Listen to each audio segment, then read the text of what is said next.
Hello, and welcome to the Ask Ezra podcast, real people with intimacy challenges and real intimacy coaching. I'm Sir Ezra Algos, intimacy coach at AskEzra.info. If this is your first episode, you might be asking yourself, what is intimacy coaching? One definition is that an intimacy coach helps people feel safer, closer, and more connected to their lovers, friends, and even themselves. It is my goal to help people become closer to the people that they care about. So join me for this session already in progress. The partner that I have right now, he's new to the whole BDSM lifestyle. And he's wanting to learn more, but he identifies himself as a dom. He doesn't see himself being submissive really. And my whole issue is that I'm a switch. So I'm trying to communicate with him aspects of being a dom and like what it means and how to do certain things in the persona of a dom. And then having that mind frame switch back to being submissive and not allowing the dom to come in and intervene. I had a situation with him recently where he was trying to get me to show him like how I would go about doing restraints and kind of like playing in that aspect. And I accidentally let my dom side come out a little too much. And he didn't understand the aspect of me giving commands and obedience from your submissive. So he was a little frustrated in understanding. So I guess more or less me trying to communicate those things with him is more of an issue. But I am getting him to do more studying. The topping book is amazing. Absolutely love it. And I think that's probably going to be his like best tool to have. But I always like to hear from people like their take on things as well, because sometimes they might have a way of going about something that's a bit more useful than something that I can find in a book. First, I want to let you know that you're not alone. This is super common that people who are in relationships will be trying to educate their partner, even if their partner is identifying as the dominant partner. That happens a lot. So you're certainly not alone. It's not an abnormal problem. And I can totally understand the challenge of dealing with your partner and also your sort of switchy nature. Is there any opportunity to switch with your partner, or is that like a hard line, only wants to dominate?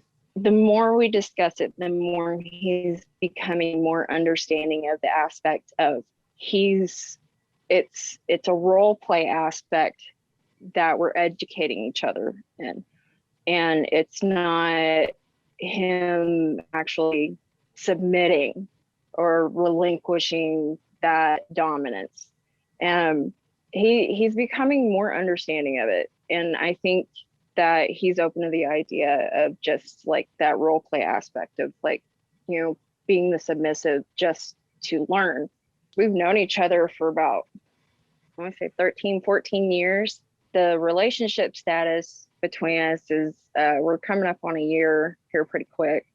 And when we started kind of like discussing things of like what we were into, when we started to become intimate, and I told him about my lifestyle choices, he was actually really enthusiastic about it because he had always wanted to open that door. And there's been a lot of things that he's discovered that he thought might have been odd for somebody like him. We had this discussion one night about the things that we were into or the type of things that we liked when it came to the idea of BDSM for him.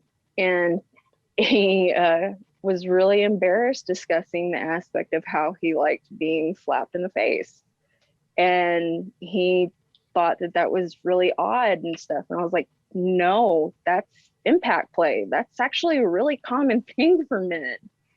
And he started becoming more comfortable and like discovering things about his own kind of like identity. From my perspective and experience, I feel like he is dominant, but not your classic kind of dom. I honestly feel like he's more of like primal play. He has that alpha male kind of sense. He likes that control, but he likes the play with his partner and being able to surrender to his partner in that aspect. He's definitely learning more though. It's just taking time. Yeah. And everything's still really new for him. Yeah. Well, being open to switching is a really powerful resource when it comes to learning. I'm not going to say that you can't learn without switching, but Mm-hmm. it gives a context where you can show him how you'd like Yeah. it to happen, right? Instead of describing it, which is, it's doable, but it's more challenging, right? Yes, the describing aspect did not Mm-hmm. work at all. There was the first time we tried talking about stuff, and there was definitely a big communication barrier, and he had suggested showing him. The only thing was is that at that point in time, I think I was trying too hard to show it in an aspect of doing it to myself, as opposed to I should have shown him by doing it to him, so he had more understanding of like the A and B perspective, Mm-hmm. if that's a good way of describing it. Yeah. Another thing that might be helpful is to sort of make that distinction between Dom sub and top bottom, because you can still be the Dom and bottom. Like if I go to a massage parlor and I'm getting a massage, right? I'm bottoming. I'm having the thing done to me. But if I'm like, do it over here, do it harder, do it like this, I'm dominating the massage, even though I'm bottoming. Hey, everybody, it's Ezra. And wow, isn't that exciting? Wouldn't you like to be the next guest on our show? Well, you can. Just email AskEzra8@gmail.com. And hey, if being on the show is too much and you'd just like to get some private intimacy coaching, that's available too. Now back to our show. In the past, I would have play partners, but it was never a relationship involved with it. And this is the first time that it's a relationship. So there's a different kind of headspace I'm putting myself into. And I started realizing that anytime I was in a headspace with a partner, it felt a little easier at times, just because I don't know if it's the right kind of terminology to say like wearing a mask almost and putting on that play for that person and whatnot, and not really having to worry about a whole lot of like after effects of what they're wanting from me. They're just wanting that scene, and that's it. With my partner, like somebody I'm involved with as a relationship, there's a lot more emotion involved in it. So me trying to get into the right headspace to teach him things is showing itself to be a little more difficult on the mind aspect of it. Like, yeah. Yeah, It's a little absolutely. hard to describe. Yeah, no, I understand you completely. And I do like the way you were sort of talking about like wearing a mask. I would say you can like take on a pseudonym, or like role playing is great because now you're thinking, oh, I'm this person, or I'm this character, instead of all that is Naami. Mm-hmm. You get permission to be less complex, which is really helpful. And it also can help with the switching. Switching back and forth can be really tough. And so try to ask yourself to switch mindfully. Don't just like switch back and forth all wishy-washy. Be like, okay, today I'm in top headspace, or today I'm going to be in top headspace until 7 p.m. or whatever. But, have it be sort of discreet. You can also use accoutrements, things that go along with it to sort of indicate to you which headspace you're supposed to be in. I mean, think about when people meditate, right? They always listen to the same music, and they, burn some incense and turn the lights down, right? And so what they're doing is creating these sensory indicators to a specific headspace. And you could do that same thing. I used to have a red light bulb in my bedroom. And if things were getting sexy, the red light bulb was on, right? And so now I've got that sensory indicator that my body should be in sexy mode. Are you in a monogamous relationship, or are you guys poly or open? It's monogamous, so it's just, which was a new thing for me. I had actually been single for 9 years. I wasn't devoted to anybody. I took kind of a special situation for me to be like, okay, let's date, be serious and stuff like that. And I'm happy. And it's probably the first time I've been happy in a long time, in all honesty. I had always been kind of, I don't know, during that period of time was that whole transition period of like stuff that had happened in my past. And I kind of wandered about until I started to really explore BDSM more. And I guess in a way, it kind of helped me open up a little bit more to want to date again, maybe. It's funny because like out of everybody that I know, my play partners that I used to engage with are the ones that have been the most supportive of me being in this relationship. And it was actually something I did not expect at all. I told my boyfriend everything right off the bat. I wanted to be completely honest about stuff. And I told him that, I had play partners that I was still talking to, that I was going to be contacting and letting him know that I'm in a monogamous relationship now. And that was probably like the one thing that I thought was really awesome, is that everybody was giving me their support. And I hadn't had that in a while. So that's another reason why I like really fond of the community. Yeah, absolutely. There's a deep emotional understanding of one another. Well, and I was just going to say, I mean, if you're poly, then there's always the opportunity of like bringing in a third person and be like, hey, this is what I want to do. And they don't have to bottom, your partner doesn't have to bottom, right? But that sounds like that's probably off the table. So another strategy might actually be to invite some of your old play partners to demonstrate on somebody else. The two of you don't have to play with the play partner. Gotcha. The play partner can bring that fourth person to the table and, show him how to do the spanking or whatever it is that you're interested in doing. That might be a good way too. It also, opens the door to building that community where, especially I think your partner is probably going to feel pretty alone because there's nobody like in his world besides you, maybe, so that might be a strategy also. Hey, everybody, it's Ezra. Do some of these challenges sound like some of the things you've been dealing with?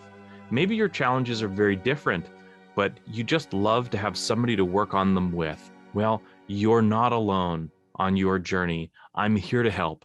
So email AskEzra8@gmail.com or visit us at AskEzra.info, and maybe we can set up a session where we just focus on you. All right, back to the last component of our show. Another strategy that's really great for discovering somebody's fetishes and predilections is to use a survey, because it's pretty vulnerable to be like, hey, like, I like licking feet. Are you okay with that? Right? That's a really vulnerable space to be in.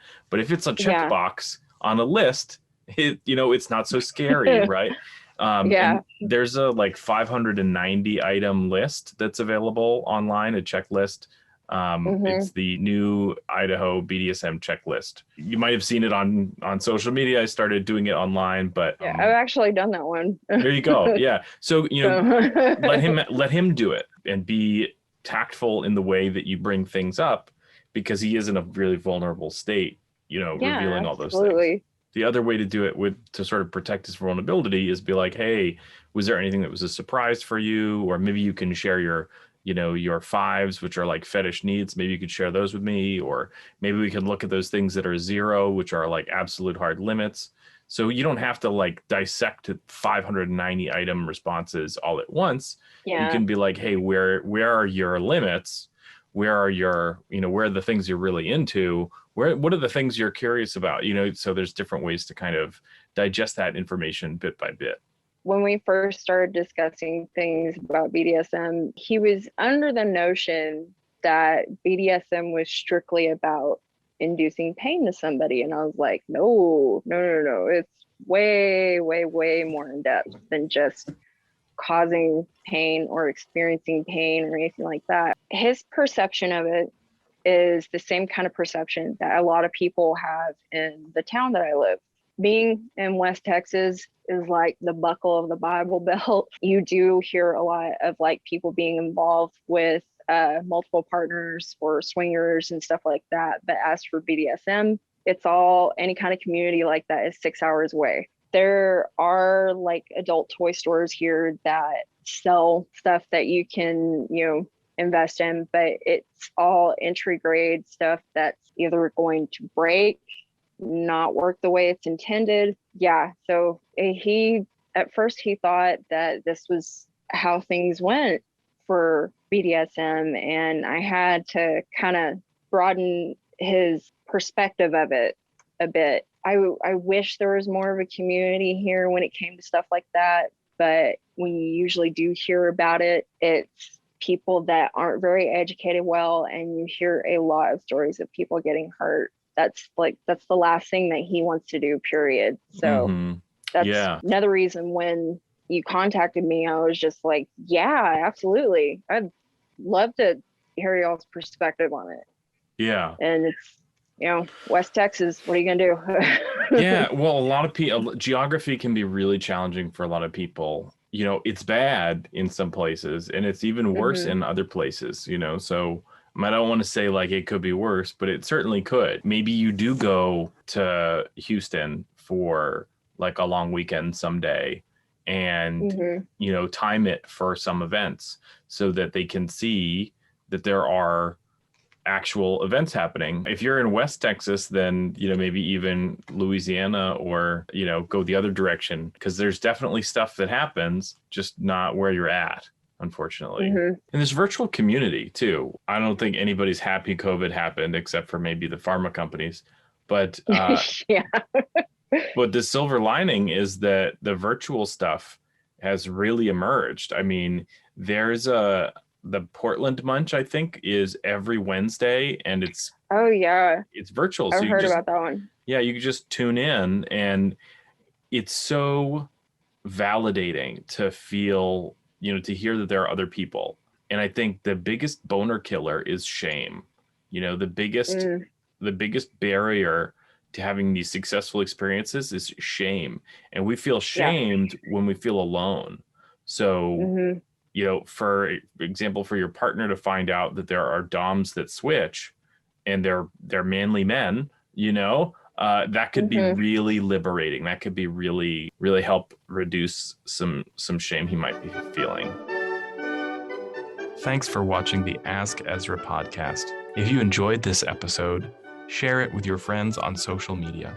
If you would like to review this episode, please do so at Apple Podcasts or wherever you get your podcasts. If you'd like to support the episode, go to patreon.com/AskEzra, and you can sign up for our mailing list at AskEzra8@gmail.com.